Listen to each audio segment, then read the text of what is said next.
Starting. Are we live? Are we rolling?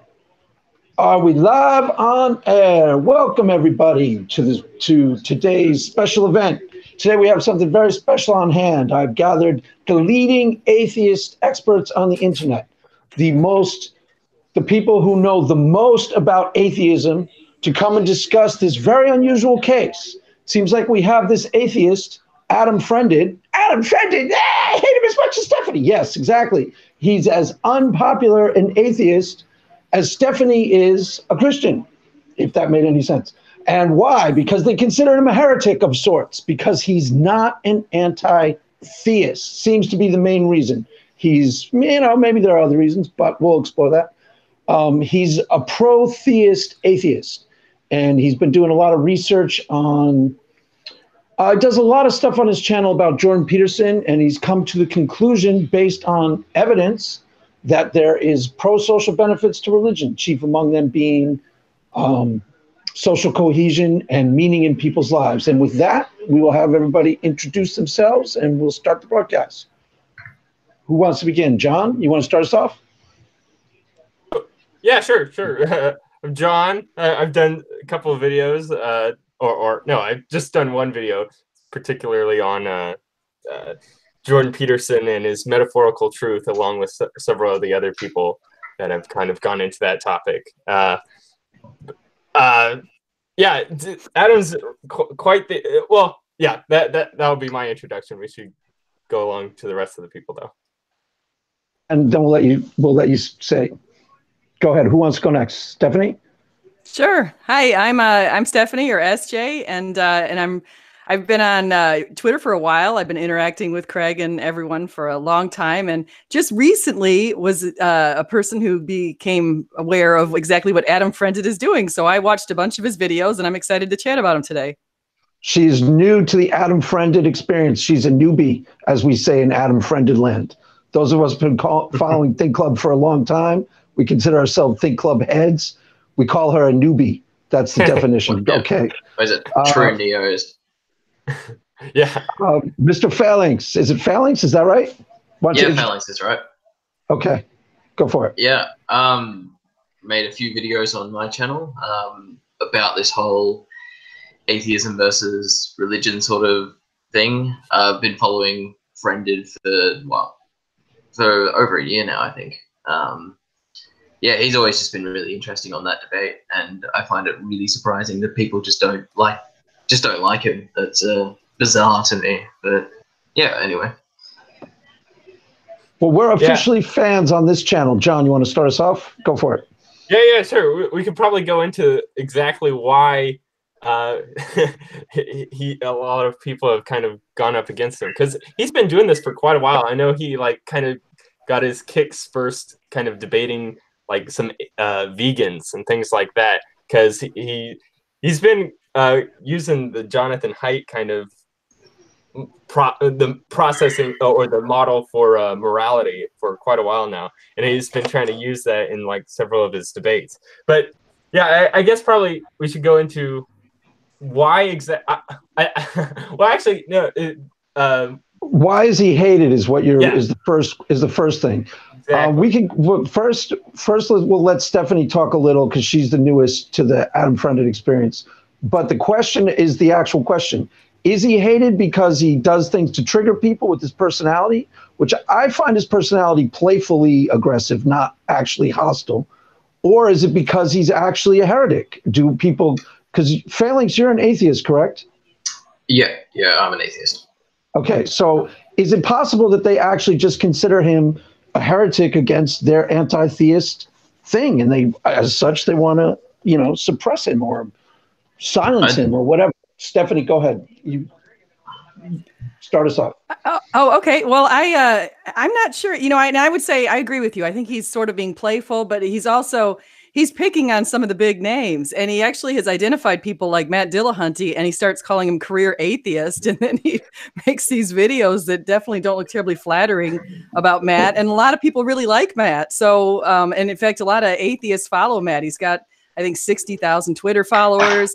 whenever his show comes on Sunday, I mean, there's 1,200, 1,300 people watching it live. So Matt has a big fan club. So Adam decided to go up against that. And Adam has a very significant YouTube channel. I mean, I want to say he's got around 70 or 80,000 watchers or subscribers. I think Think Club has north of 50,000. I know that. I haven't checked it in a long time. It's about 70,000 now. Yeah. Oh, is it really? So he's almost out of sidekick jail now. Yeah, it's not going to happen. So when he decides he's going to go up against somebody or make comments and call someone a career atheist, because I don't think people, I mean, I could be wrong, but I don't think that an atheist, and you can correct me, Phalanx, but what do you think? Do you think it's an attractive thing to be called a career atheist? I don't think that sounds like... Well, I think it's not an attractive thing to be called that, because people have this association with it. Like, but when he calls someone a career atheist, it's like, oh, that's all you're doing. It's like, that's all you're good for is not believing in my God. You know, like it does have a negative connotation, and I think he even intends it that way. But that's ultimately why I don't think he's liked by the atheist community, is because he's a heretic. But you know, I think a lot of that incendiary stuff that he does is very playful, like you were saying, but like that's almost like an afterthought that the atheists like to tack on the end. It's like mostly that he's a heretic, and then they're just sort of like, oh yeah, and he's aggressive too, you know, just sort of to justify their position. Right. So you think that the main reason he's unpopular is that he's actually going after some of the sacred cows? Exactly. Is that what I'm hearing? Well, yeah, totally.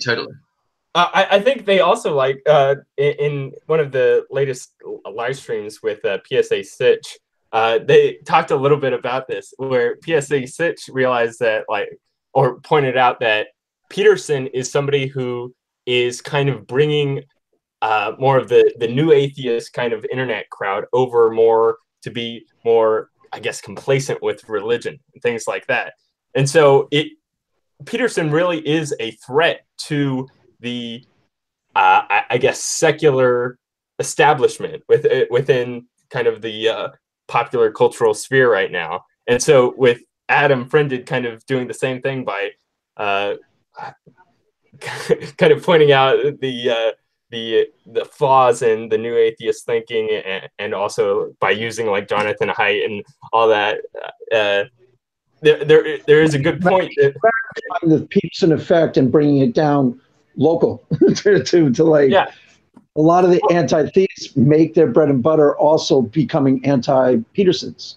Mm-hmm. There's a great video from Mouthy Buddha that goes into, like, is Jordan Peterson siphoning off Sam Harris's fans? And I think that that's really something that's happening, because with the kind of like drive, the wedge between science and religion, a lot of people just kind of stuck with the whatever was most in power. And like, especially if you go to a college system, anything like that, what the dominant discussion about reality is in regards to science and all that we know about that. And so a lot of people just kind of went along with the flow in order to accept the scientific worldview. And so now that Peterson is kind of making a case for religion within that scientific framework, right, that's given people a lot more freedom to not see it as such a, I guess, dangerous threat that I guess a lot of the new atheists do. Well, Peterson is actually, he represents the beginning of a trend. Since Darwin, there was a trend of, if you're scientific, then you're anti-religious, kind of goes hand in hand. And there was a big split between science and religion. And one of the main, this is an overgeneralization, but one of the main reactions was you had your fundamentalists doubling down on the fundamentals of the faith, and then you didn't really have an in-between lane. Jordan Peterson is now that in-between lane where there's such a thing as an accredited scientist who's actually obviously really bright, who is studying the sociological utility of religion from the scientific point of view. You know, so there's, in a way, it's the end of anti-theism, in a way. I mean, it's more than a threat. It's like, game over, guys. You're going to be Adam Friended in 3 years if you're paying attention. Anybody want to comment?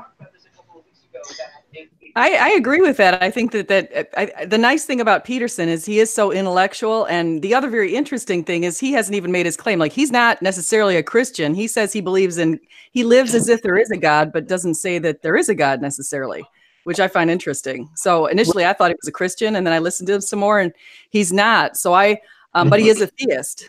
And then what's even funnier is Adam Brendan, who is a declared atheist, and like he totally accepts the position that there is no God, but still is making a case from that position that religion still is a net positive to society. Because, in other words, he's a culturally appreciative atheist. Yeah, yeah. Oh, and anti-theists are not capable of being able to live and let live. Yeah. Injin, you want to say hi? Introduce yourself. Oh, hola.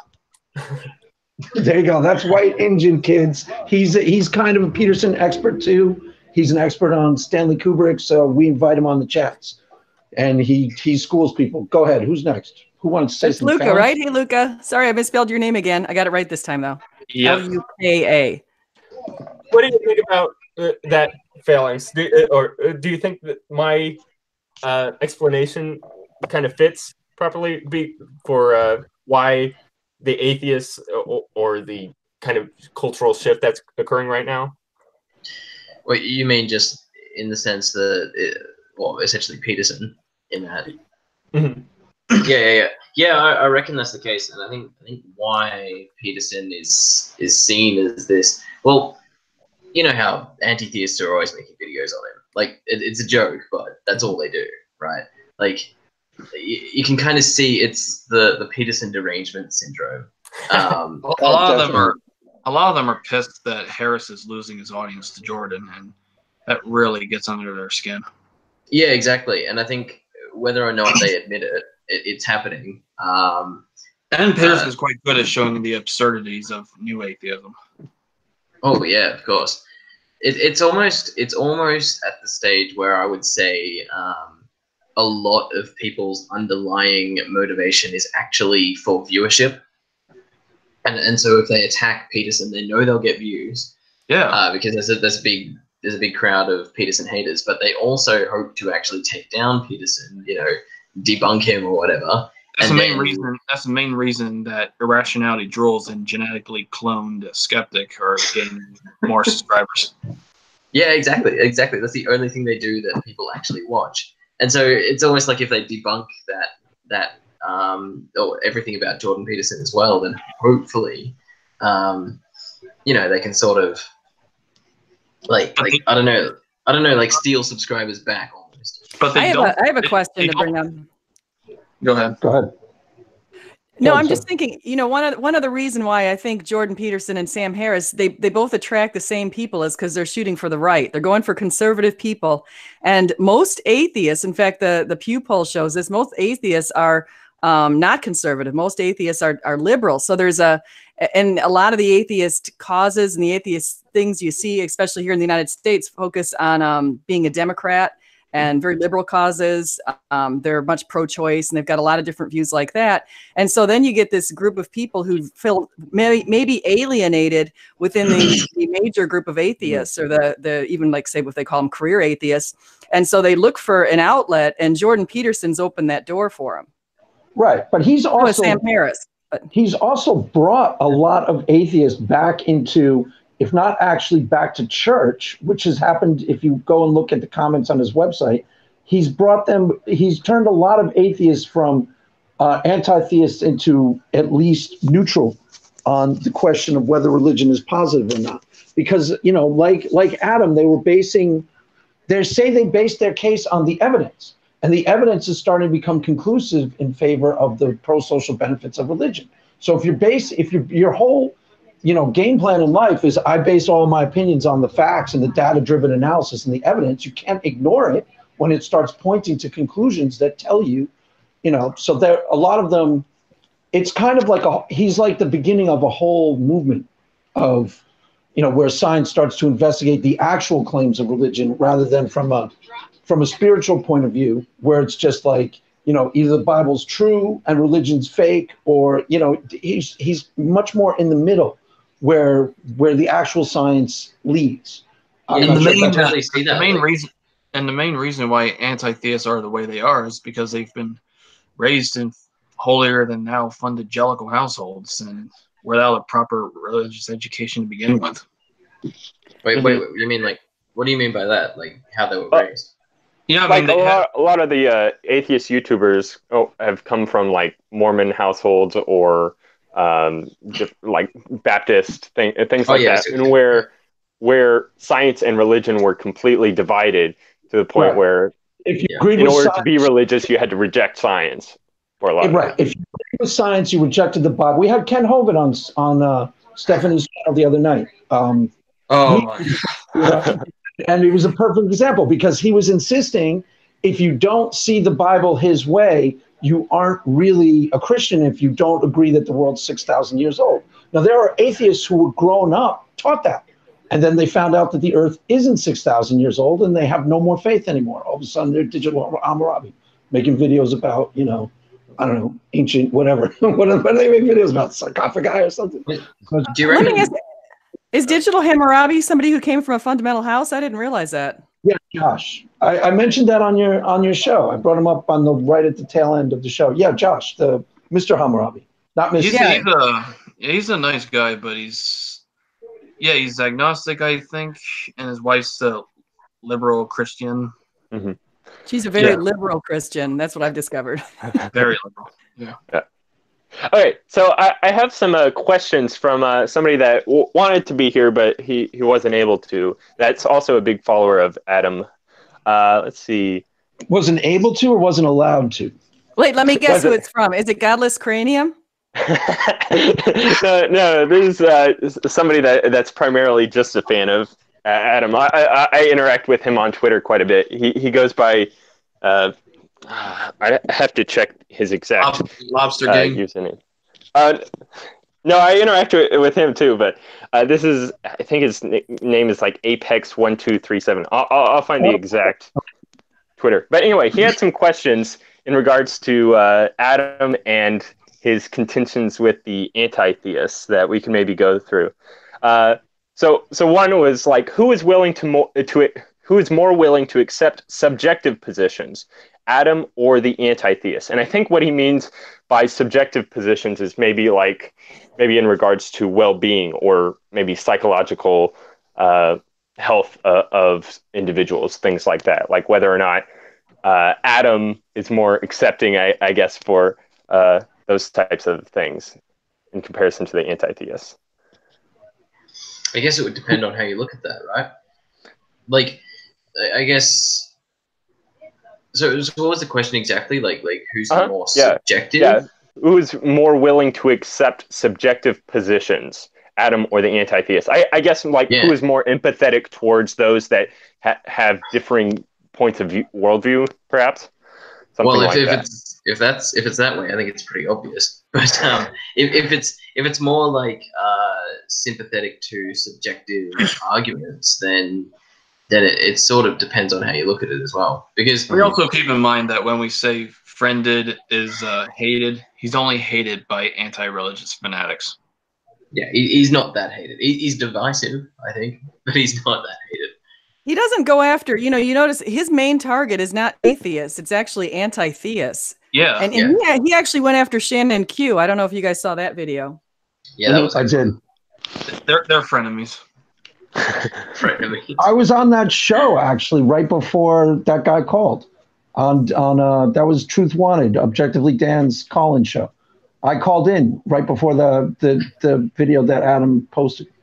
Oh yeah. Well, Adam also had like a conversation with Shannon Q, and there's a clip somewhere that he has on one of his channels about how I guess there's kind of this hope within the anti-theist community that there can be some sort of method for all of the pro-social benefits of religions can be like replicated within a secular framework without any without any of the like tribal negatives that occur through the different religious systems, something like that. And that's basically kind of the ultimate hope for the anti-theist community, because if that kind of turns out to be a false position that is actually untenable, then that kind of seriously weakens the credibility for anti-theism as a Right, but that's only a position that they throw out when they're challenged about like the pro-social benefits of religion. It's not something they're actively working on with. It's kind of like when, you know, when Matt Dillahunty argued about whenever somebody starts talking about like religions build churches, religions build orphanages, things like that, then all of a sudden the secularists come up with, well, we can build them too. And then they start working on that stuff. It's not like it's ingrained into anything anybody's thinking about. As far as I know, did she bring up something that was specific? And that's why. Go ahead. Phalanx? Yeah, go ahead, Sparky. No, go ahead. Oh, okay. I think it was just kind of in the abstract, because any positive thing that could occur without or within a religious system could be replicated in theory from without that, just because it's all the same material matter interacting with each other, I guess. Right, but one of the Peterson arguments is that's probably not true. That's why he's become so vocal about religion, because he thinks that whether you believe in God or not, the transcendental ethic, the transcendental moral ethic of Judeo-Christian, and this is what he argued with Sam, that's even a precept in Sam Harris's worldview that Sam is unaware of, that his whole moral code, his universalist ethics, is rooted in Judeo-Christian understanding. Well, that might actually be a good case then for the anti-theists then, because if Sam is equally as Judeo-Christian as, say, Ben Shapiro, that's actually something brought up in the conversation that they had on Ben Shapiro's podcast, is that there's some sort of shared connection between that, where Sam, who doesn't have any sort of religious culture within him, still benefits from the let's say pro-social social technologies that have been afforded through the various religions within the American system. Right, but Jordan Peterson's argument is that Sam is borrowing from the Judeo-Christian world ethic to formulate his views without being aware of it, that he's got a buried precept. And if you strip away the Judeo-Christian ethic, then you're left with, you know, nothing, chaos. Yeah. And he argues that that's Nietzsche too, that he's basing that off of Nietzsche's ideas too. So yeah, I think. Yeah, go ahead, Phalanx. I was just going to say, I don't think it's helpful for the anti-theists at all. Just in the sense, like it would only be helpful if they admitted that a lot of their ethic comes from Judeo-Christian values. But as soon as they do that, it already hurts their you know, anti-theism. So yeah, you know, it doesn't really work out for them in the end. And I think that's part of the reason why, you know, just Jordan Peterson is so devastating to that sort of rhetoric. Yeah. It destroys anti-theism, actually, because it completely destroys. It completely destroys Sam Harris's idea of like, well, maybe not Sam Harris's, but just the idea of morality without the transcendental. That's right. You can be an atheist, like I'm assuming you are, Phalanx, or Adam is an atheist in the position only in relationship to God. You know, I don't believe God exists because I have no evidence. But then you can't be an anti-theist anymore because you're recognizing too clearly, you know, the value of religion. Exactly. I think a lot of people like coming from the Jordan Peterson camp have kind of like coming away from the new atheist movement from the early 2000s into Jordan Peterson have kind of adopted this new kind of turn of phrase of a cultural Christian, where they accept and understand the like values that that come about through the religious systems in our past, and still like hold to those instead of, say, like the Enlightenment, utilitarianism, different kind of secular moral frameworks that have tried to come about. It's about acting as though you are Christian. You know, it's like acting as though there is a God, but it's like acting as though you are Christian, yet the only difference being that you don't believe in a literal physical God or anything. Maybe not anything literally spiritual or paranormal or whatever. And I just don't think that anti-theists can ever see it that way. Like they've got this, like I used to be an anti-theist, right? And so they've got this, the way I see it, a very one-sided view on religion. And all they see it as is it's not scientific, therefore it's not helpful. Because anything that is helpful has to be scientific or vice versa. Then there's the bad history, which even Tim O'Neill has to devote an entire website to refuting them all. And there's a lot of it. Yeah, History for Atheists is a great website for anybody that gets in online arguments with the atheists about like the evils of the Dark Ages and things like that. Yeah, Craig, you got to get him on here one day. Invite him. You can invite him, and I'll give you time. He's active on Twitter too, so it should. I don't know. Yeah, I've seen him on Twitter. Yeah, he's great. And Luca, you post that a lot. Yeah, let's get him on here. Because they're not going to listen to religious people because they're infected with God cooties. They'll listen to an atheist. Mm-hmm. Yeah, that's. And a lot of them will just pretend that he's a crypto Christian posing as an atheist. Well, that's what they pretend with Adam. That he's a. I think that's what they pretend. That he's a Christian. Yeah, a lot of them do. Yeah, well, I don't actually think they believe that though. Yeah, they just call him a I think that's almost atheist. like almost like a way to attack him, you know? Like they can't attack him because he's an atheist, so they pretend almost that he's Christian, and yeah. Anti-theists are so depraved that they have to take a racial slur, what used to be a racial slur, and twist it into something derogatory towards him as a porch atheist. Mm-hmm. You know, like porch monkey. Yeah. So, Stephanie, what say you?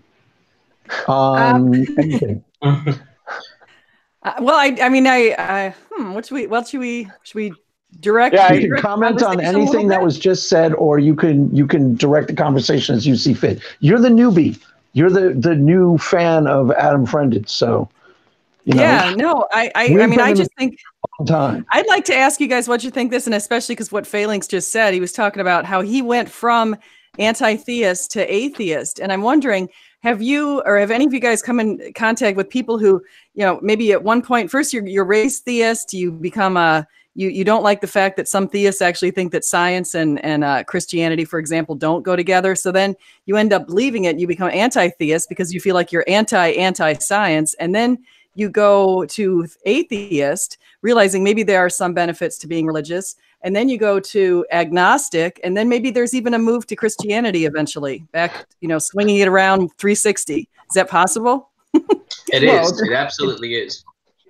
It's what happened to Peterson. I mean, he's right on that. He's right where I was before I became a Christian. I've said that a lot, but when people say, is he a Christian or not, I completely understand where he's at, because that's where I was when I was 27. If you ask me on a given day, do you believe in God? You know, I'm in a good mood. I just watched like Little Drummer Boy. I'm like, yeah, absolutely. You asked me when I was hungover, you believe in God? No, I don't. I really don't. I'm sorry, what? Go ahead. So you became a Christian around the time Sting did, if I remember right. Sting is the wrestler. Sting from I thought you meant Sting. I thought you meant Sting from the Police. So did I. I don't know who the wrestler is. Who's the wrestler? He's a Christian. He's a terrible Christian. I don't know. He became one back in '98. He's like a fake Christian. He's not really a good Christian. He doesn't. You know what I'm trying to figure out? I'm trying to figure out if The Rock is a Christian or what he is, or if he's an atheist. Because someone said one time that they thought he was an atheist, and I can't find any sort of backing for that. Idea? I don't know, but I can't find backing that he's a Christian either. I can't find. I mean, maybe just, you know, a lot of people don't say what they are at all, so you have no idea. So. Plus, there's a lot of people that kind of ascribe their own definitions onto other people just so that they can fit within their tribe. Like, I mean, like Neil deGrasse Tyson has kind of stepped away from the atheist label just because he doesn't like the manner of a lot of atheists. Oh, he's atheist though. He repeats their propaganda about the so-called Dark Ages and that people believe that the world was flat in medieval times and all that. Yeah, but I think he's an awesome one to talk about, because he actually calls himself an agnostic. He doesn't like being. He's said that clearly, that he's an agnostic. But, you know, he thinks that it's plausible that the universe could have been a simulation at one point. I think his views are hilarious. Yeah, but I think it brings up a good point, like the kind of vitriolic nature of a lot of atheists online. has kind of really turned people off of that label that they keep on ascribing onto other people, like Steve McRae, who clearly identifies as an agnostic, but every time he talks to lack of belief atheists, they always are trying to get him to admit that he's actually an atheist, and he is not having that at all.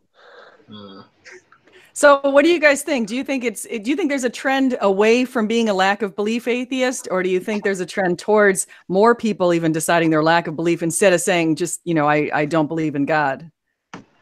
I don't know. They want to have their cakes and eat it too. They seem so sure that there's no God, but they won't own up to their belief that there is no God, because it is a belief.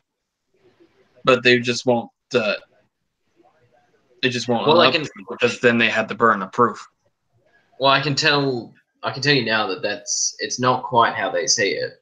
Or rather, it's really not how they see it. And I think you can imagine how the way that they sort of see that claim is like, the neutral point is not believing. The neutral point is being an atheist, or an agnostic, if you like, but they usually conflate the two. That's the neutral point, because somehow believing in God is only socially constructed and man-made or whatever. And so then you're either at that neutral point, or you take the act to believe in something, if that makes sense. So believing is the act, and not believing is just doing nothing. And I mean, that's sort of true in a sense. I mean, like, being an atheist is just leaving everything. You know what I mean? Like, you're almost not taking responsibility in that sense. You know what I mean at all? But maybe I'm making no sense. If they have no other position on the matter, then yeah. But most of them, as a practical matter, it's a lot deeper. There's a lot more forward momentum to their non-belief that they don't necessarily mean their labeling. Of course. I'm just saying that they almost like their lack of belief is true in a sense, like that they don't actively believe in God, Right. I don't know. I think I'm going off on a tangent there, but one of the things I was going to say, I forget who just said it, but the trend, like if you look at Jordan Peterson's numbers, I think he has 1,800,000 subscribers right now, which is more than Sam Harris. So we were just talking about the trend. I think Stephanie asked about where this is going. Is that there was a movement for about the past 10 or 15 years where atheism was on the rise, where you had like YouTube atheists and things like that. Now I sense that it's going in a totally different direction, and it's heading in the Peterson direction, where there's going to be a lot of in between. There's going to be a lot more Adam Friendeds. Yeah. I predict that a lot of the smart atheists that we know are going to become Adam Friendeds 2 years from now, because he's right. You don't have to believe in God to understand that his point of view on the subject is essentially correct. He might be wrong about a couple of things, but go ahead. And Shannon objected to this on the other day on Twitter, where she said, "Is atheism dead? Not remotely. Check out as Seth Andrews interviews 5 rising YouTube atheists." Yeah, I watched that. You know who Andrews is. He's one of Dylan Huntley's lapdogs and a fellow cult leader, along with Aaron Ross. Yeah, he's a former Christian radio host, which is interesting. Yeah, you know what I think here's what I want to say. What Jordan Peterson, I kind of said this a little bit before, but I think that we should probably talk on it, is why is he attracting so many people? And I think that people are starting to shift. People at one time were shifting to the left. And I think now with the social justice movement and some of the ways that people have gone to the way far left, I think that's turned people off. So a lot of people are moving back and saying, well, wait a second, maybe they didn't agree with having people have all these different names for themselves. Like, that's what Jordan Peterson became famous from, is because he protested the idea that they were going to change him and her to something else. Right. She and he and him and her. And so they wanted to have a gender neutral him and her. And that's where he became famous. And that just, it's because people have moved further and further to the left. And now I think that Jordan's attracting people's attention, and that's going to grab some atheists. I would push back on that a little bit. I wouldn't say it's quite a reaction to to the social justice left and all that. I don't think that's wrong, but I would push back on that a little and just say something more like the way that people are being raised nowadays. So a lot more people are being raised secular. And I think that's true for a lot of Europe, especially. Maybe not America, I'm not too sure. Because you're all Christians, yeah? Yeah, but you're in Australia, right, Phalanx? Yeah, Yes, both in Australia and UK and like pretty much all of Europe is pretty much raised secularly now. Yes, absolutely. It's like 80-20 here, atheist to religious.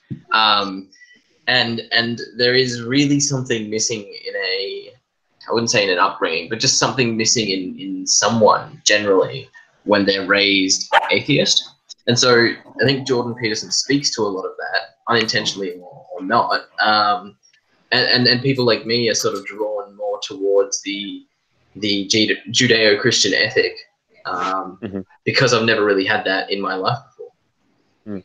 That's interesting. That's really interesting. Yeah, I know for sure. Like, I think a lot of people kind of latched on to Peterson at first because of kind of his anti-SJW kind of political positions, and then they kind of stuck around with him because he has a lot more kind of on the table in regards to like thinking about philosophy and also thinking about religion and the Bible and all these other things that are much more interesting than all the other kind of anti-SJW people that rose up at around that same time. Totally. Well, like that's how I got into him. Like with that first the issue with the trans thing, that was like the hook. You know? Right. Yeah, go on. Two separate trends going on. What Stephanie talked about is kind of a social movement going on in the U.S. where it happened in my own life, where I used to know a lot of really, really like hardcore feminists and people like that, and they started to really freak me out, like the SJW crowd, and they've since gotten worse in the years when they sort of pushed me away from being far left because I was a lot more liberal. You know, I was like, well, you guys are just as dogmatic as, you know, you guys are worse than the conservatives, you know.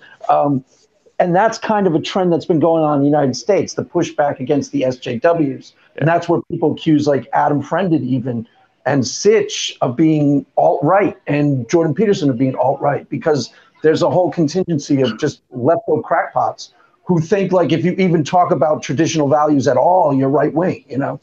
And Black Pigeon speaks.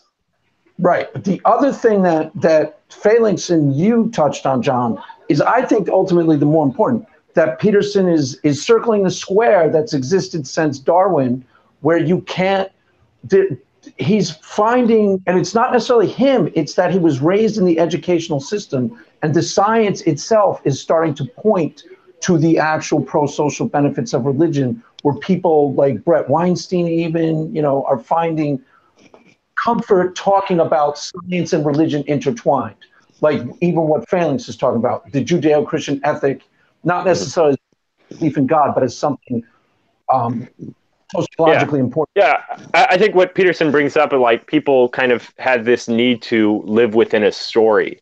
And so if they don't have some sort of like religious story or something like that, they're going to turn to some alternative story, which could be like there's people kind of latching on to the alt-right story of like races and different things like that. And so the people that are on the more liberal side that don't want to latch on to that, I don't know. The need for knowing like your place in society and in history and things like that, I think is, I don't know. It's fundamental. It's absolutely fundamental.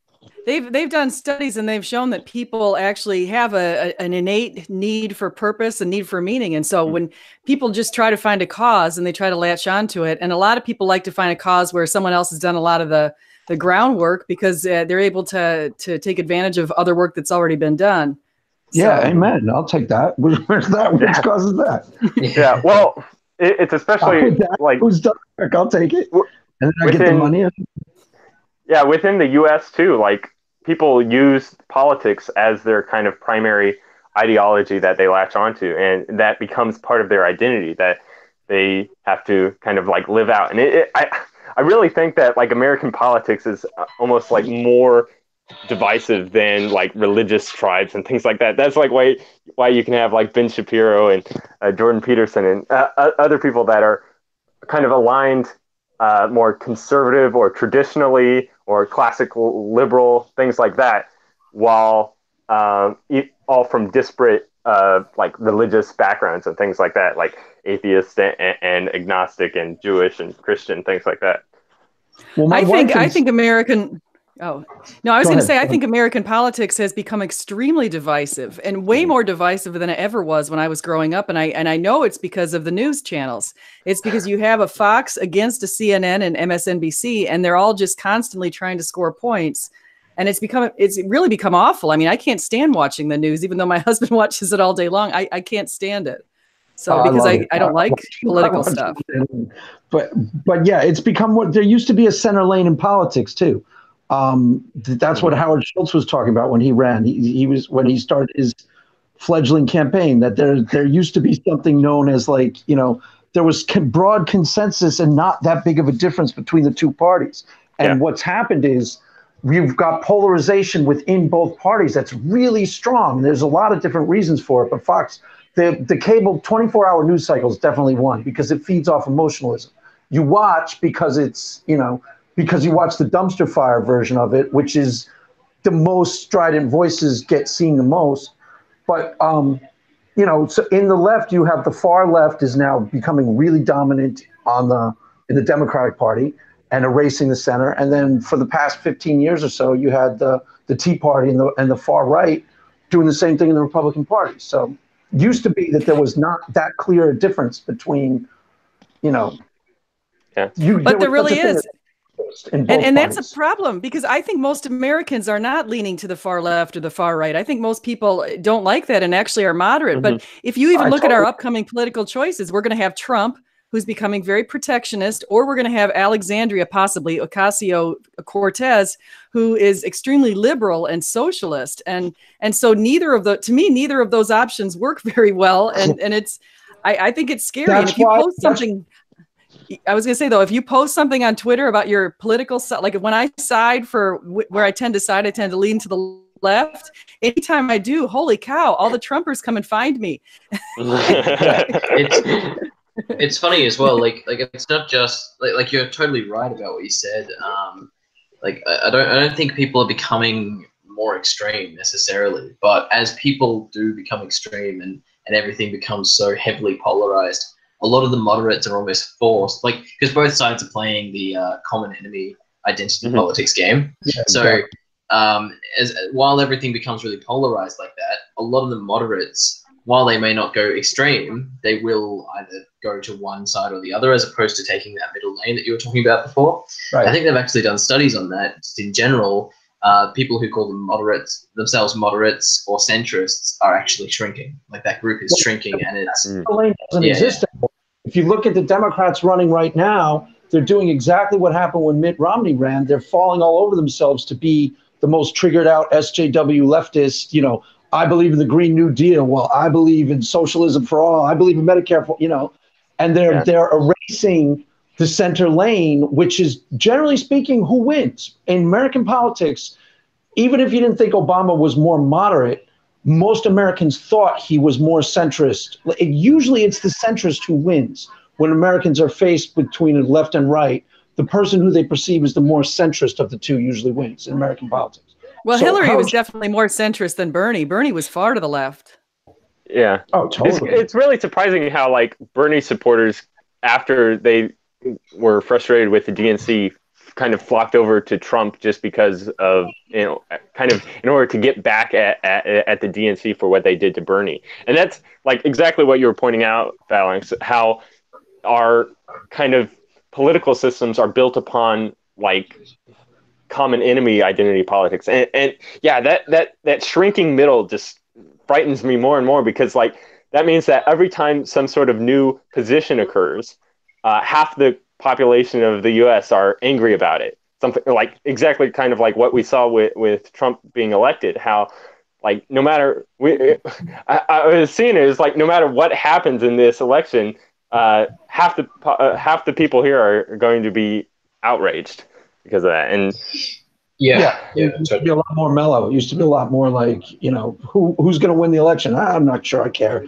You can vote for but it doesn't exist. There still kind of exist in the actual structure of the government, but they don't exist like they're still there. There's still a lot of centrist, sane centrists kind of running things. They're just a lot quieter. They used to be the whole show. Now it's their philosophy is almost that they have to be, right? Like they're the sensible middle road in this. Yeah, absolutely. Well, that's the thing, because they are quieter.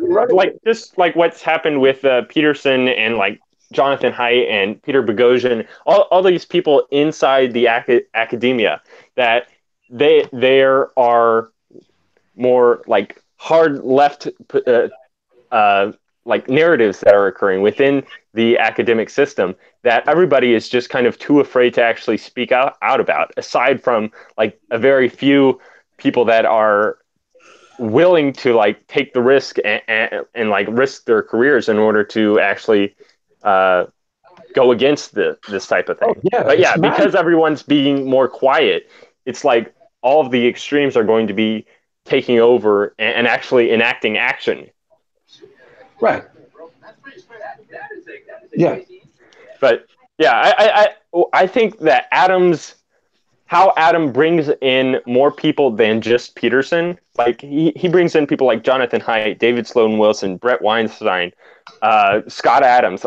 He brings in a lot more people than just Peterson, and he's kind of like bringing them all together into these more informative ways about thinking about these things that I think is really like necessary, especially Haidt. Haidt is kind of like the perfect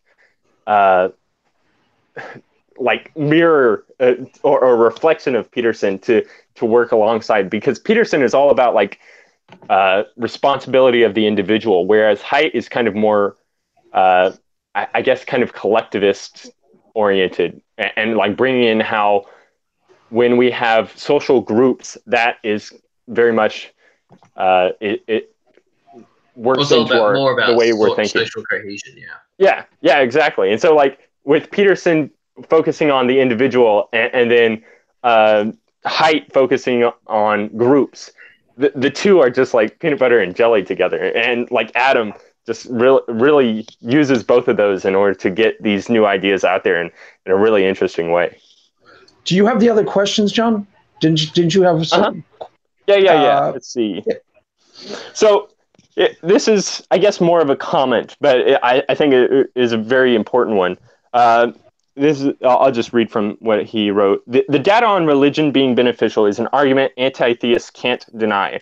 Also, for a more abstract picture on why humans survived while Homo sapien-like species didn't, I recommend *Sapiens* by Yuval Noah Harari, who is an atheist who has very similar arguments to Jordan's in certain sections, providing a historical context. And I've seen like a couple of lectures by Yuval Harari. I haven't read his book yet, but it's very interesting.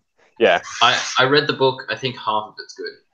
Okay. I think the first half is really good, and that's definitely a point worth making. The one that he made, which was that, well, the one that you just read out. Yeah, I think his Sapiens, point on like Sapiens made it through, and all the other Homo species didn't. Yeah, absolutely. And his kind of like main point, I think, from that book, or at least from what I've gotten from his lectures, is that the reason that they have been able to survive is because of shared fictions that groups rely upon. And like even today, we still rely upon shared fictions, such as like equal human rights, and even just like using money. We're using a piece of paper with pictures on it. And right, it's not actually like as long as we're all pretending that this is worth a certain amount of, say, like labor force, then we're able to actually have a socially coherent society that runs off of that fiction. Yeah, he even talks about credit in that book and how that's an amazing, like, really, really complex construction that we've come up with to significantly increase prosperity.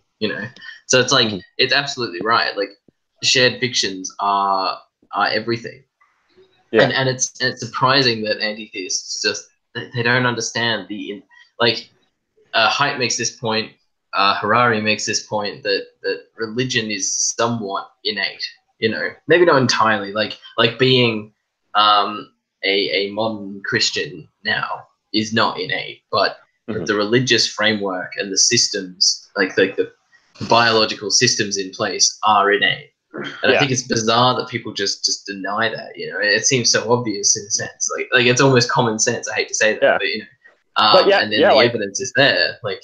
Exactly. Like religious experiences are something that is basically like common to every single culture out there. And like, even though in our current like secular age, a lot of times we just kind of either write that off or we live out a life that is like none of those types of experience ever happened to us. But like, there's still a lot of the politically the religious nun affiliations that are a lot of people, I think, moving more towards like paganism or pantheism or different type of new age type systems, because they don't associate it with the like secular freedom from spirituality type affiliations of atheism and things like that. And and so they still want that spiritual, let's say, psychological well-being that they get from having these types of religious systems that they have, even though they're not like structured or organized in the case of like the Abrahamic religions, things like that. There are some anti-theists who are so desperate that they're willing to work with neo-pagans just to take a jab at monotheists. That's true. I can tell you though, speaking from talking to some anti-theists I know, it's interesting how the innateness argument doesn't work. So if you tell someone who's an anti-theist, who already has that predisposition that religion is bad, if you say, well, hang on, but it is like innate in everyone, including you, they go, well, you know, not everything innate is good. And then usually overcoming innate desires, like they almost see them as like primitive carnal desires, overcoming those is good, right? And I find that interesting that they lump religious desires in there, you know, like the spiritual sort of side of things in there. But the reason they do that is because it's like, well, you know, we've evolved to the point where we can recognize what is good and what is bad, and we should use that to dismiss religion as bad. Do you know what I'm saying? Or like a lot of times they use the kind of like, you can use it kind of a utilitarian framework where like anytime a religion has caused harm, say by like socially outcasting, say homosexuals or something like that, if like some religion does that in some instance, that's evidence for the anti-theist case that religions are a harm to society, because any secular society doesn't have that type of social outcast occurrence that might happen. I don't buy the utilitarian. I mean, I think that utilitarian views to some extent are useful, but they're not. They have a lot of imperfections, and they're very relativist. And I think the better approach, if you're looking at religion and you're looking at a lot of this stuff, is looking at a more universal approach. We can say that they have studies have shown that we do have universal moral oughts. So. Well, that's the in terms of moral psychology, that's Haidt's work on pluralism. Like we have innate moral dimensions. We don't have infinite ones of them, but we have innate objective moral dimensions. True. Yeah. Exactly. Haidt's book, The Righteous Mind, is so good. Oh, it is. Great. If anyone hasn't read it, they have to read it. Yeah, it's great. Yeah. One of the things that you to keep in mind when we're talking about the anti-theists and with some of the stuff we're talking about with Peterson and Haidt, they actually don't know this information. They really don't. That's why I think 2.5 years from now, you're going to see a lot more Adam Friendeds, because Adam Friended actually read some of these books. And a lot of these people are responding to Peterson at the most surface level. They're seeing a couple of things where Peterson says this dumb thing, or Peterson says that fallacious thing, or Peterson does his transgender thing. They're only seeing snippets, and they're going, aha, see, Peterson's a flake, or Peterson's word salad, or Peterson, that's the one I love, the word salad. Yeah, word salad, you hear that all the time. But they don't actually know the substance of the arguments. They didn't actually watch the Jordan Peterson, Sam Harris debate. They didn't actually, listen to any of Peterson's lectures. They don't know this stuff yet. It's only getting started. So, most of what you guys are talking about, a lot of the people who the anti-theists out there do not know yet. They don't know. Yeah, and credit to that. Well, not credit to them, but you have, like, it's easy to understand. It is difficult to get a lot of, like, Peterson's arguments. So, you know, I totally understand if they don't get it, but the problem is when you start making claims about things you don't know, you know? One of the things they do to sidestep that is they take snippets of Peterson that actually are fallacious, or at least debatably, like when in Matt Dillahunty, when he started talking about how psychedelic drug experiences prove God, and you can't quit smoking without psychedelic experiences. It's like, yeah, he was kind of off on a weird tangent that's not quite true. That's one of the things that got plays in videos 4 or 5 times. Like, look, Peterson's a quack. But the substance of the argument, Matt Dillahunty didn't deny. You know, just because something is useful doesn't mean it's true. That's what Matt Dillahunty's total counter argument to Peterson was, and that's basically the point. And in his debate with Inspiring Philosophy, IP was the one that brought the data, and Dillahunty just argued from his feelings.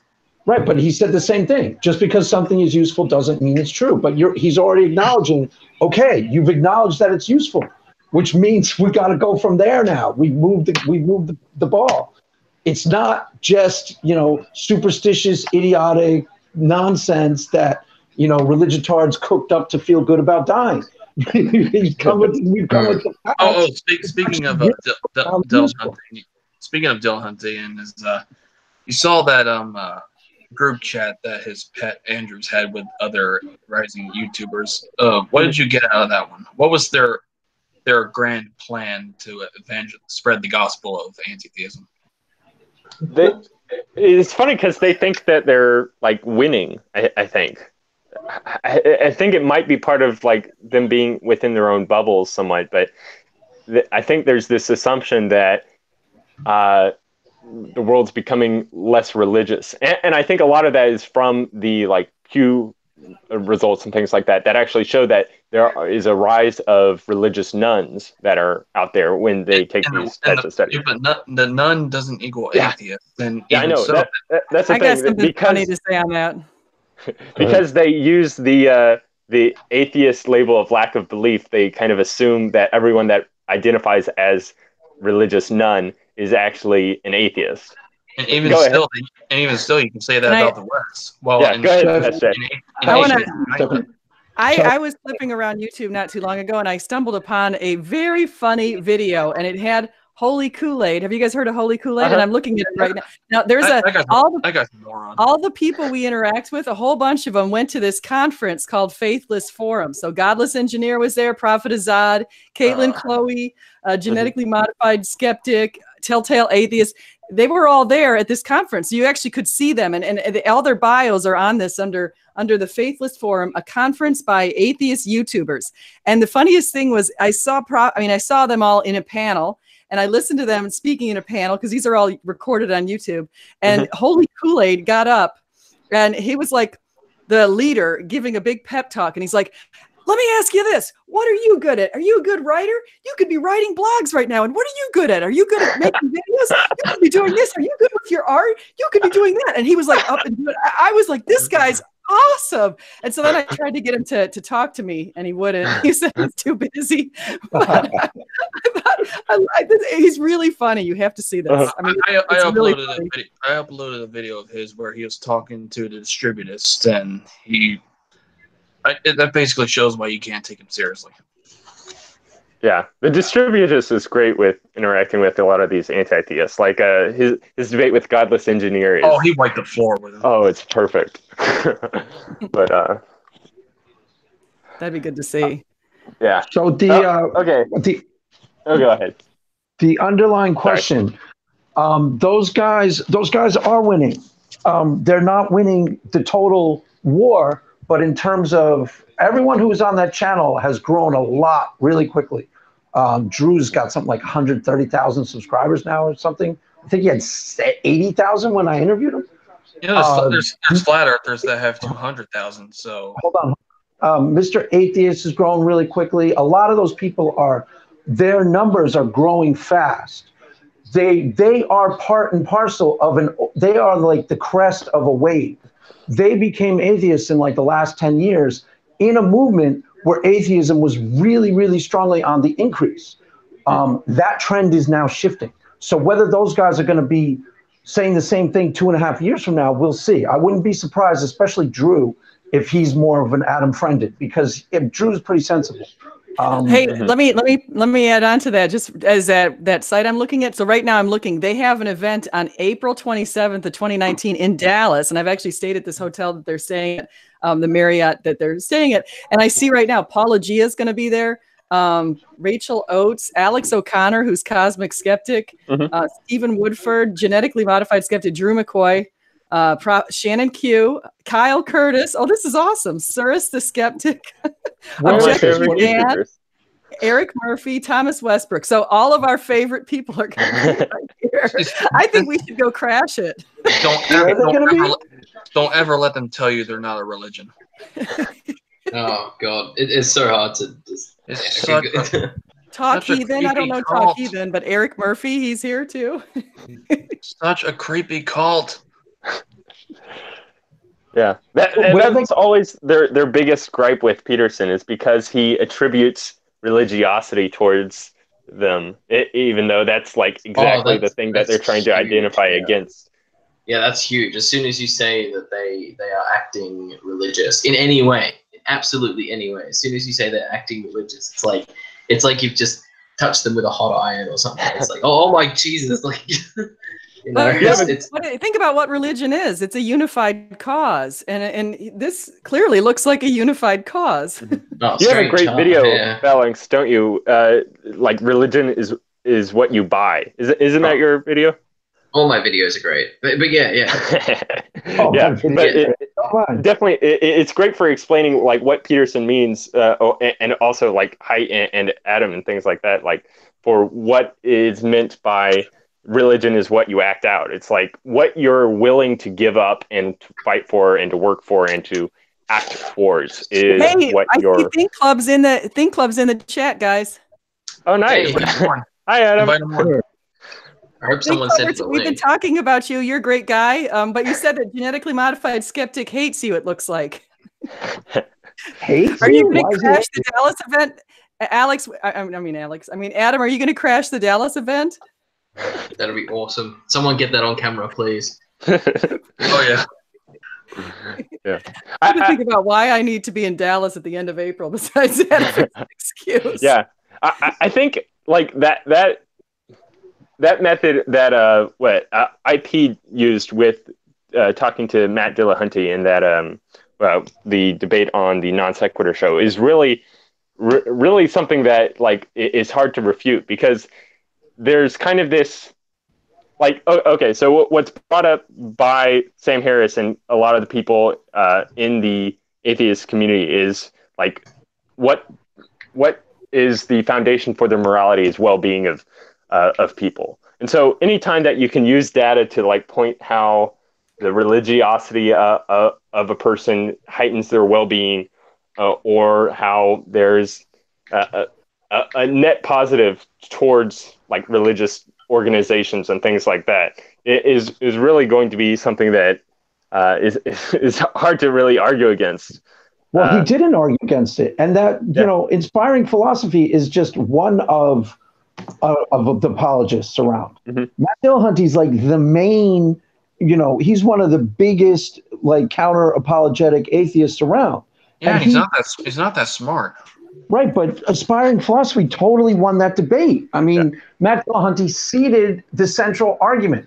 Yes, just because something useful doesn't mean it's true. That's fine. But the argument was, is it useful? And of course, it's extraordinarily useful, which means they're going to have to move the whole point. Did you say Adam's in the chat, or he's in the Adam's in the chat. John, you can shoot him a link if he wants to join us. If you want to join us, Adam, John can shoot you a link.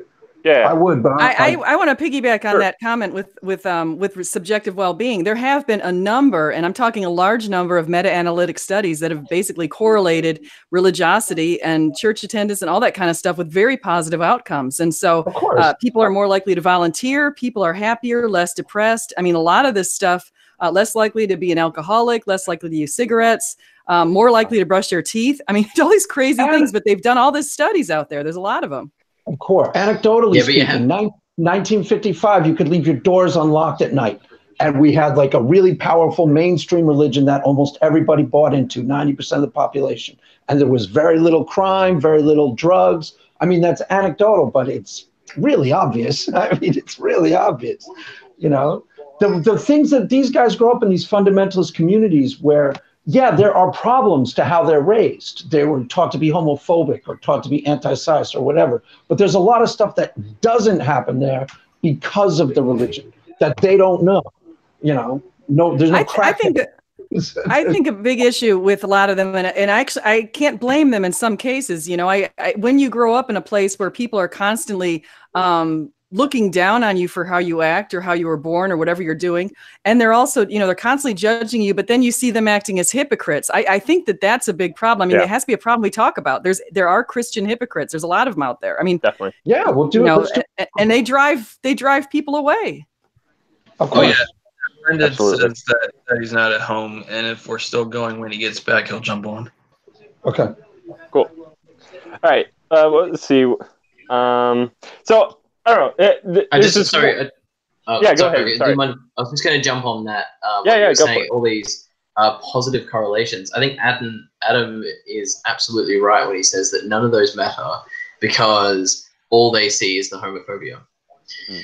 And it seems like a joke, but it's seriously the only thing that they latch onto, the homophobia, and any sort of anything that is deemed irrational, like irrationally sinful, is a sin to the Antitheists, if that makes sense. Right. Like it's bizarre, but it sort of, for them, it outweighs everything positive that comes with religiosity. Right. You know what's interesting is the Pew poll actually did a survey, and it's surveyed out the demographic characteristics of people who are atheists, and most atheists are white males who are around the age of 32. So it's funny. One of my coworkers at my work, he wrote a book on 10 ways to basically get rid of Christianity. So I read his book. I'm trying to meet him. I want to meet him for lunch. And there's daddy issues. Yes. So I'm trying to, but anyway, he's pretty smart. He's like, you know, one of the things that atheists can take advantage of is the fact that there are a lot of people who feel disenfranchised by Christianity, who are in maybe the homosexual crowd or that kind of crowd. Mm-hmm. And so they're actively targeting people in those groups because they want to increase their numbers. And so that was one of his suggestions. He's like, I'm a white male straight guy, but I'm going to do whatever I can to attract homosexuals to the atheist cause. Hmm. Yeah, exactly. Yeah.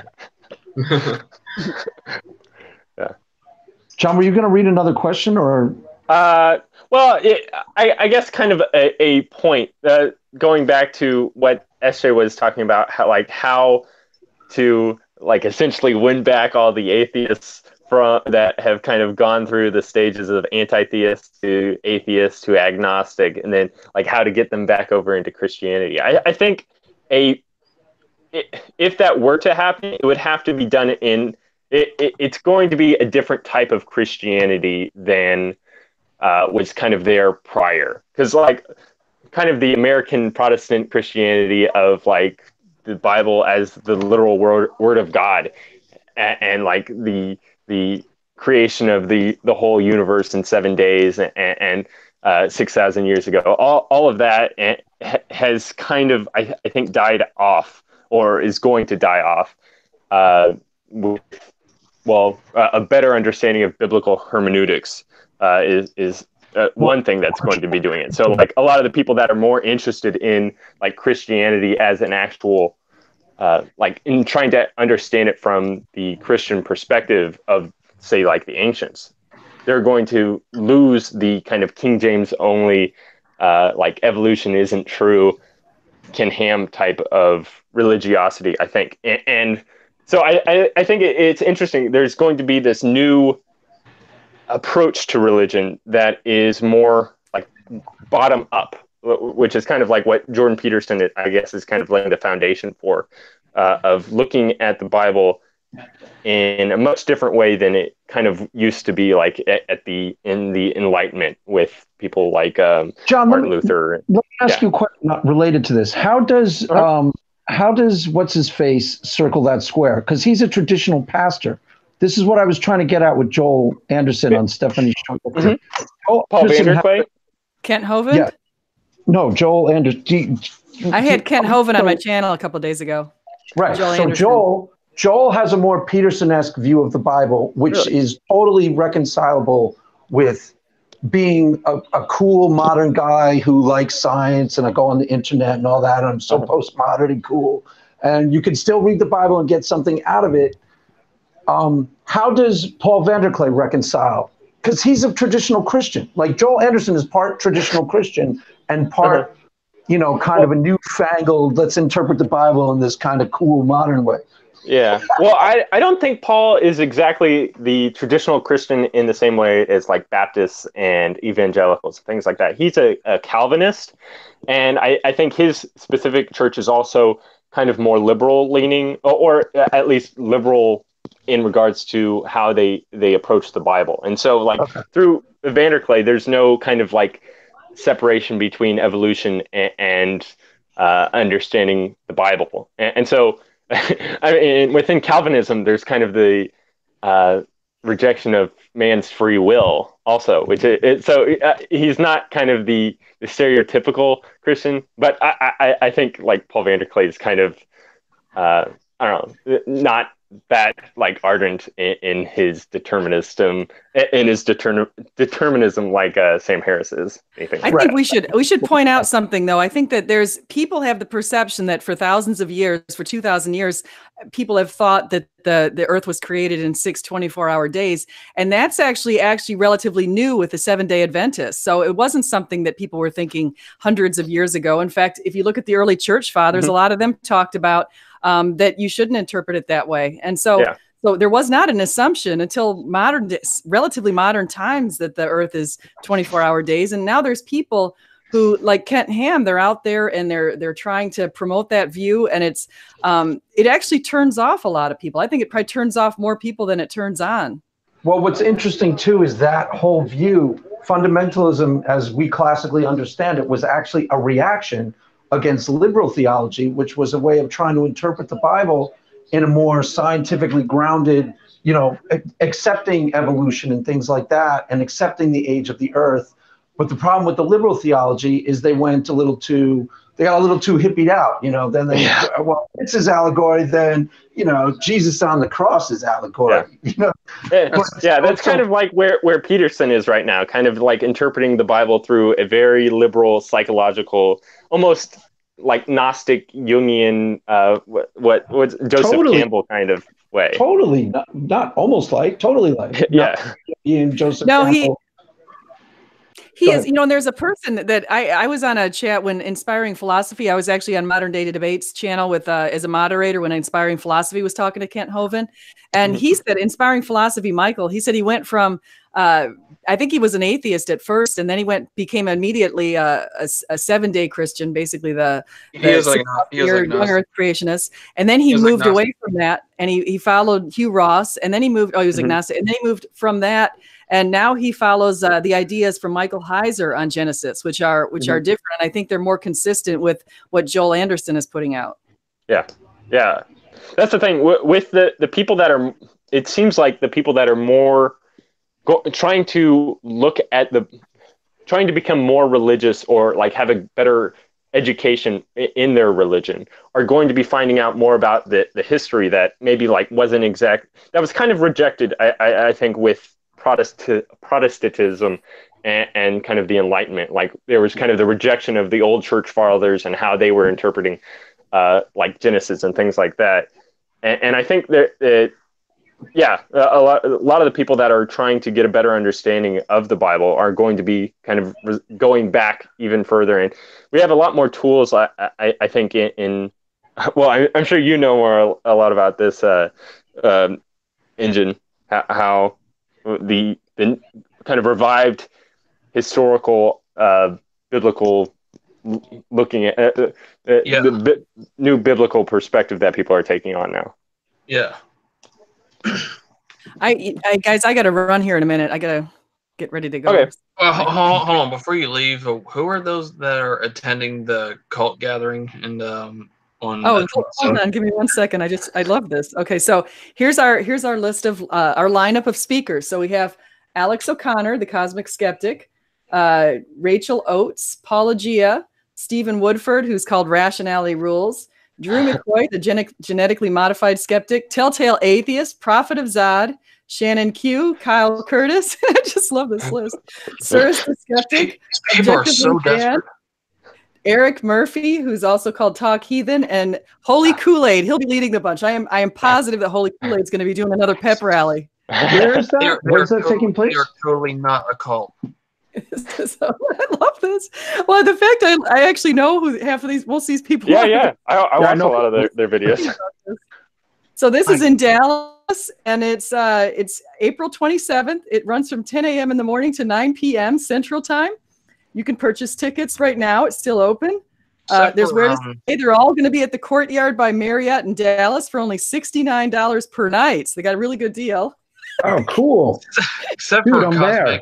Except for Cosmic, Rachel Oates, Cyrus, and Telltale. The rest of them are just horrible. And except Shannon. Yeah, I'm talking to Cyrus on Sunday. I like Cyrus, actually. And I'm talking to Shannon. A lot of their stuff. But I'm okay. Why the sudden desperation? Oh, the tickets are really... You guys, hey, wait. You can buy tickets, regular tickets for $20, or you can get VIP for $50. I'm not sure what you get with VIP. Awesome. What's this cult gathering called? Get a face-to-face with Shannon. That'd be intense. I'm doing VIP. Get a face-to-face conversation with, like, I don't know, who, Telltale Atheist. That'd be awesome. What's it called? This It's called Faithless Forum. Atheists Unite. There's an exclusive VIP dinner with all the speakers. Oh my gosh! If this were only in Tampa, I would be here. I would totally go to this and crash it and pay for the VIP. How are they VIP? These guys are total nobodies in the real world. No, but you can pay. You can become a VIP. Like, you just have to pay $50 for the. It's if you want a VIP ticket, and you can have dinner with It says exclusive VIP dinner with all the speakers and special guests. If you pay if I was an atheist and had no integrity, I'd capitalize on making money out of this.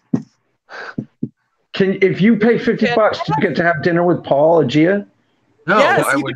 With Shannon, Paula, Gia, awesome. I'm so there. Oh my God. So where is this taking place? Dallas on the April? Dallas, April 27th.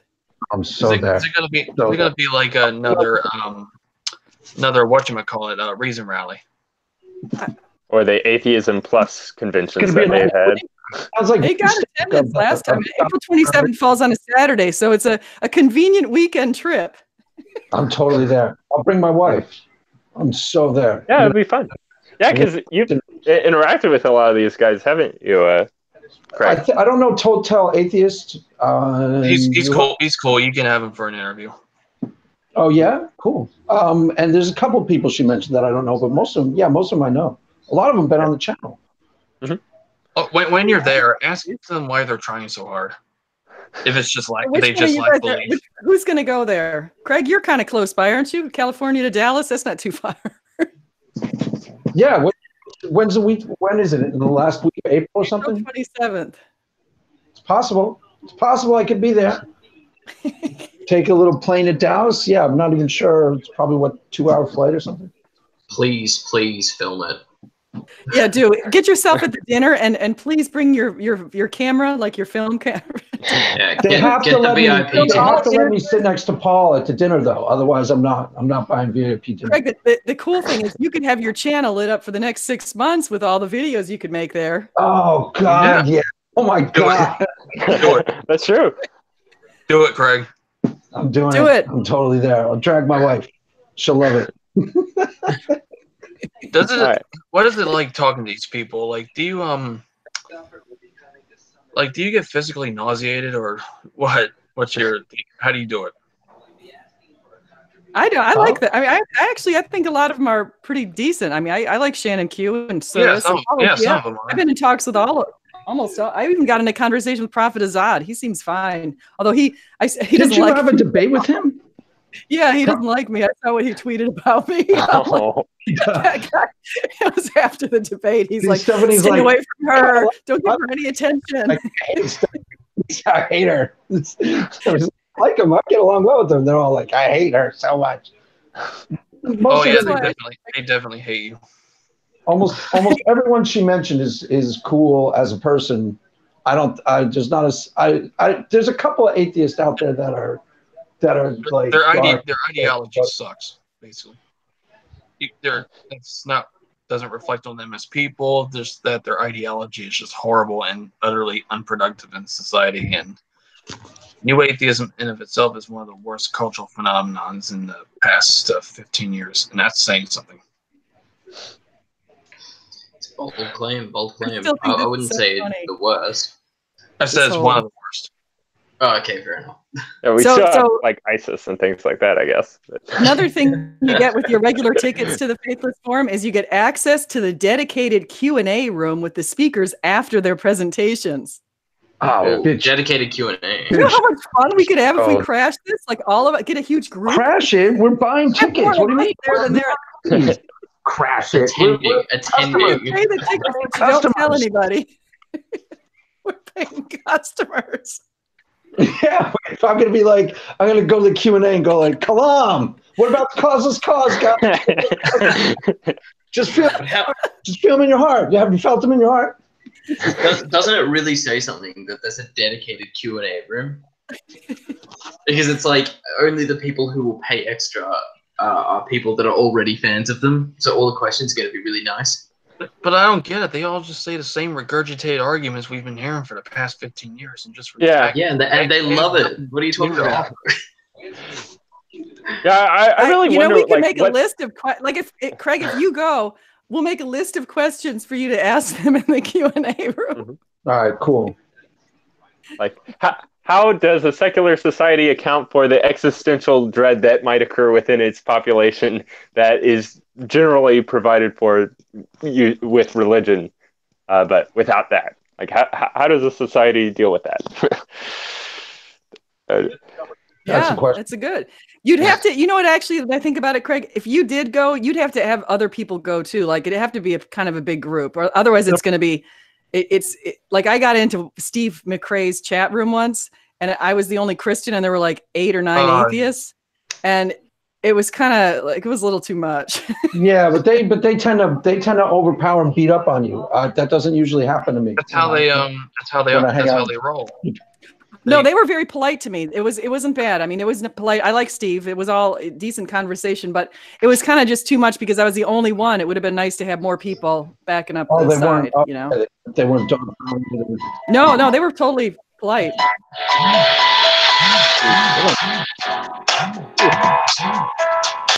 Someone's jamming. What was that? Oh, I almost forgot. I got to get downstairs. Okay. That's the atheist theme music. So you guys do this every Friday, or when? Because you said I'm new to this. I would do this every Friday. You guys want to do this every Friday? Same group? Maybe I'll do it as much as I can. Yeah, I'll do it as long as I'm around. Sure. The one thing I want to talk about too is I wanted to do a chat. I'll invite some of the cool atheists too. Maybe Sirius will join us. Maybe Shannon. You know, we'll see. Get Adam Friended on. Yeah, I thought he's on his way. Just here. I don't see him in the chat anymore, but he was here. I think he's not. I think he was in the car, so he wasn't able to join in anything like that. But texting while driving.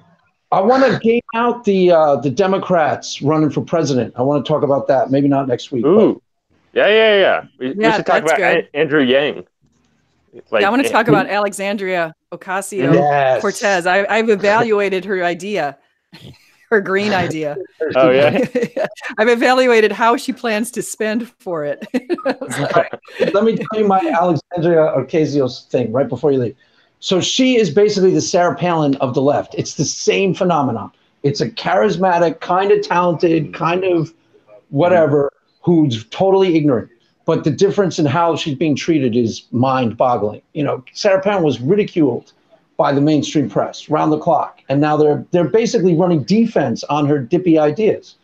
You know, the Green New Deal is really dumb. Have you seen the specifics of it? It's like get rid of air travel, develop high-speed rail. It sounds like, yeah, high-speed rail. It's really bad. But the worst part about it is the type of monetary economics she wants to use to pay for it is essentially deficit spending. Right. So, well, let's increase America into Venezuela. But the scary part is that a lot of people know better, and they're just not.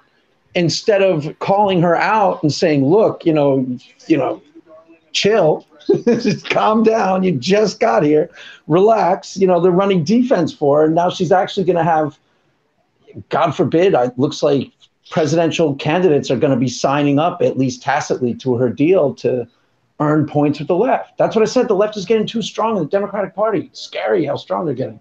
You know, I think that, you know, I honestly think, and what do you guys think about this? Do you think that to be a president, you should have to pass a certain level on the IQ test?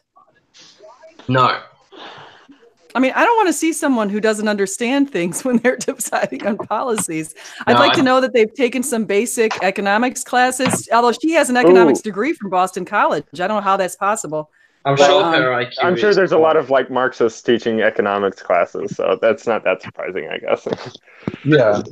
I don't know. You know, I'm in a college. I'm in a college of business, and all of the economics people. I don't know a single Marxist teaching economics in our college. Awesome. Most of the Marxists are over in the social sciences, or they're that's where they are. The Marxists are over in the social sciences. They're not in the business school. Almost all the economics professors in my school, just to give an example, are almost all Republicans. Might surprise you. They're capitalists. They love capitalism. Well, yeah, economics. The evil capitalists. They're libertarians too. Oh yeah.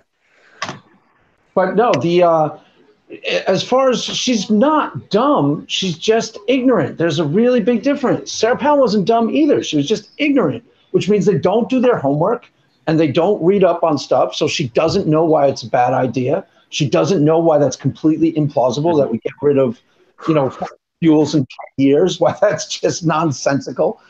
But nobody calls her out. Nobody says, "Look, go read some books and come back a little." Well, that's the thing is she doesn't look in the long term. She looks in the short term. Like you might say, "Hey, let's raise taxes on the rich. People making over 10 million should pay 80% tax." That's what she said. But what is going to happen with that? Like you have to actually analyze what are all of the possible outcomes if this kind of thing happens, and that's what Trump doesn't do either. He doesn't look at all of the long-term outcomes from his actions. Like he'll just say something out of the blue, and then it's almost as if he's never thought about it or considered any of the outcomes that are possible. Yeah, I think that's why like people like Haidt are like a lot of people need to be studying him more because we need to have some sort of method of actually being able to talk across the political divide and be able to like actually resolve problems without having to rely upon our like enemy tribalism against whatever. Like if a conservative comes up with a good idea, that doesn't mean that the Democrats then have to reject that idea or right. vice versa. You also just need people who are good. Like, I mean, politics is politics. For example, an idea that was being flown around when Obama was running for president about doing away with the capital gains tax. And it sounds good to people, but they don't understand what the capital gains tax, why it's low. If you raise the capital gains tax from like 15% to 30%, all you're going to do is cut investment by the exact same proportion that you raise the tax. That's why it's low, to spur investment. And most people, the economists understood that, but the political argument is different from the actual economic argument. So you got to have people who understand both, and we don't. Yeah, right? You do. You need people to understand the whole tax system. That's another issue. And why is Ireland so attractive to businesses? It's because their tax rate for businesses is so low. Right. So they're stealing people from us. They get a lot of the pharmaceuticals over there. But it's really easy to gin up populist resentment when you start talking. It's really easy to even her 70% tax, that polls well. Depends on how you ask the question. If people don't really understand what she's saying, and they don't understand the whole tax structure. So, But That's they the understand her. They understand her rhetoric, and that's good enough. You know. right. Well, that's one of the big problems when we were talking about labels earlier, and this is probably the last thing I want to say before I have to go. But one of the big things that happened is people take cognitive shortcuts. They want a shortcut. They don't want to have to learn the information themselves. They like labels. They like stereotypes. All that stuff comes from people just being essentially lazy. And so instead of looking up what she says, they're like, well, I like her, so everything she said must be a good idea. Right, but then it also gets trumpeted by the media, who's got a dog in the fight. Instead of being skeptical of both left and right to the same proportion, they kind of run defense for her dumb ideas, whereas they would eviscerate someone on the right with equally dumb ideas. Yeah, we have our examples on both sides of dumb ideas. I just wish, can't we just find someone down the middle, a nice moderate person who just has moderate ideas? Exactly. I think that'd be so ideal. Well, we'll see. I mean, if there becomes a third party that's a center party, I think that most people would be. The hard part about the third party here is that they always seem to take votes away from one side, and a lot of times they take votes away from the Democrats, these third parties, when they have them. So. Yeah, that's why a lot of Democrats are upset with Charles Schultz, because if he does gain traction, he would be taking away a lot of votes that would be taking Trump out of office. So, right, totally. That's the concern. I mean, they're right. They're right. But if the choice is between Trump and the most tripped out SJW Democrat you can find. Most people, maybe people would be I'm not voting. I'm protesting. Get my ticket up to the White House. What are you doing to us, man? No, yeah. I can't vote for Trump. I'm sorry if you're a Trumper and you're listening to this. I just can't do it. I can't bring myself to do it. I'd rather not vote. I'd rather hide out for 4 years.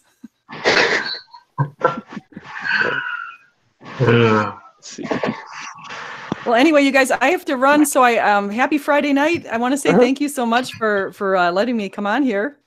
Yeah, it was just fun. I'm down for doing this again next week if you guys are all in for the same. Let me know. Oh, I can't do next week. I forgot. I've got to go out of town next week, but I could do, if you do that the week after, I'll if you try to do it weekly, I'll definitely make it. Yeah, maybe bi-weekly would be a good starting point. Good, yeah. Good schedule. Bi-weekly hangout. Yeah, okay. I'm down with that. Bi-weekly or fortnightly. Or nightly? Or how about twice a day? A fortnight stream? Is that what you're saying, Felix? Don't quote me. No. I was asking, do you mean every 2 weeks or twice a week? Oh, every 2 weeks. Every 2 weeks. I think every 2 weeks would be great. Yeah, I guess bi-weekly would be twice a week, wouldn't it? Yes. Yeah. Good point. No, twice a week. I think every 2 weeks would be ideal. Yeah. Thanks. We can do. All right. Cool. Okay. Thanks, guys. Bye-bye. Who's the noise with that? Noise. Yeah, I think that's you. It's engine. What noise? You've got like a static in the background. Sounds like you had a vacuum cleaner going. Are you cleaning your apartment while I'm talking to? So yeah, bi-weekly. I'm going to do it. I'm going to broadcast twice a week and then talk to myself about Alexandria Ocasio-Cortez with like 3 people listening. Another thing.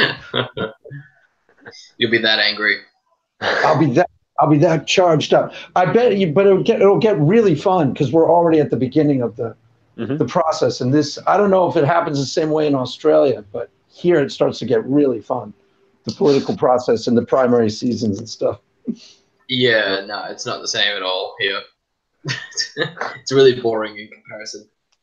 Well, it's interesting because in Australia, you guys have like the mandatory vote, whereas last election, only like 52% of the people that were eligible to vote actually bothered to, I think. I actually think that that's something America should change. I don't think it can because it's been like that since forever, but that would probably solve some of your problems. Not all, obviously, but Well, your political season is probably drastically shorter too, right? When people are actually running for office, it's probably a couple of months. Whereas ours is like a 2-year ordeal. It's Yes. just surviving the gauntlet. It's half the thing. Yes, it's tiny compared to yours. Yeah, ours is getting more and more bloated, and like, you know, but it's fun. I mean, it's really fun to watch. You get involved in it for a year and a half before the actual vote. So Yeah, it's almost like a sport, you know. I was Like totally you get Definitely. yeah. All right, guys. I got to head off. But Craig, are you like whenever you guys are ready? Are you capable of shutting off the stream? Yeah, I'm gonna shut it down. I guess I'll shut it down right now. Or you don't have to. I just have to go eat. So no, Weren't you gonna wait till a friend to show up? bye, guys. I don't know See for ya. a fact that he is showing up. See you, John. He said that if we're still on while when he gets home, then he'll jump on. But yeah, So we can just shut it down. You Yeah. guys want to sign off? Say who you are and what you do. oh yeah, come follow me on Twitter or something. I don't know. What about your great YouTube videos? Don't you have great YouTube videos lined up about? I do. I haven't gotten back into making them. I've got a few that I want to do, so hopefully there'll be some on the horizon.